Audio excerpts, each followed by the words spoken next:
If you've ever wondered how your net worth compares to other Americans your age, this is the video. We'll show you the actual numbers from the Federal Reserve, explain why averages lie, and give you Fidelity's specific benchmark for what you should aim for at every age. By the end, you'll know exactly where you stand and what to do about it. Here's the most important fact you'll learn in this video. The average net worth of an American household in their 50s is about $1.36 million. The median, meaning the middle person, has just $180,000. That's a 7.5 times difference between average and median. Why does this matter? Because every time you read the average American in their 50s has 1.3 million, you're getting a misleading number. Averages are pulled up by a small number of extremely wealthy households. The median is what the middle person actually has. From here on, we'll focus on medians. Quick definition. Your net worth is everything you own minus everything you owe. On the asset side, your home equity, retirement accounts like your 401k and IRA, savings accounts, investment accounts, vehicles. On the liability side, your remaining mortgage, credit card debt, student loans, car loans. Net worth equals assets minus liabilities. For the typical American household, about 30% of net worth is home equity, and another 30% is retirement accounts. The remaining 40% is everything else combined. This means for most people, building net worth comes down to two things: paying down a mortgage and contributing to retirement accounts. Here are the numbers most beginner videos won't show you, because they're not as flashy as the averages. Median household net worth by age, straight from the Federal Reserve. Age 25 to 34, $39,000. Age 35 to 44, $135,000. Age 45 to 54, $247,000. Age 55 to 64, $364,000. Age 65 and up, $410,000. That's the realistic picture. Half the households in each age bracket have less than these numbers. Half have more. And here's what the top 10% have. To be in the top 10% of net worth in your late 30s or early 40s, you need around $800,000. By the time you're in your 60s or early 70s, the top 10% threshold is $2.4 million. That gap between median and top 10% is enormous. Most people who feel behind are actually average.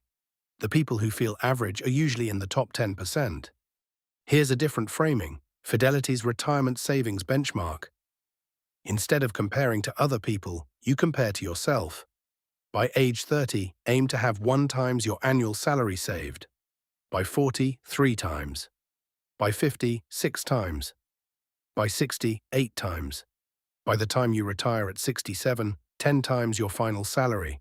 So if you're earning $80,000 per year, you'd want $80,000 saved by 30, $240,000 by 40, $480,000 by 50, and around $800,000 by retirement.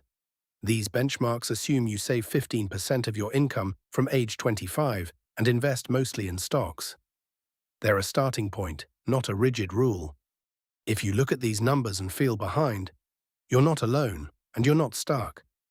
4 catch-up moves that actually work. 1. Increase your 401k contribution by 1 or 2% per year. Most people don't notice the difference in their paycheck, but it compounds significantly over decades. 2. Once you turn 50, you can make catch-up contributions to your 401k and IRA, an extra $7,500 per year on top of the regular limit. 3. Pay down high-interest debt before chasing investment returns. Carrying a credit card balance at 20% interest is more damaging than missing a year of stock returns. 4. And this is the most important one: stop comparing yourself to other people. Compare yourself to where you were a year ago. That's the only meaningful benchmark. 3 myths to clear before you go. Myth 1. I should compare myself to the average. Wrong. Average is pulled up by a few extremely wealthy households. Compare yourself to the median. That's the middle person. Myth 2. My net worth equals my paycheck. These are completely different things. A doctor earning $400,000 a year with $500,000 in student loans and no savings has a negative net worth.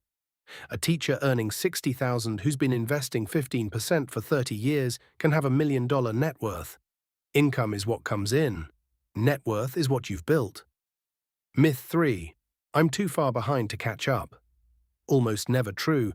Even starting at age 40 with very little, 25 years of consistent saving in index funds can produce a comfortable retirement. Late beats never, every single time. The only number that actually matters is your trajectory, whether your net worth is higher this year than it was last year. Forget the averages, forget the top 10%. Pick a savings rate you can sustain, automate it, and let compound interest do the rest. Your future self will thank you.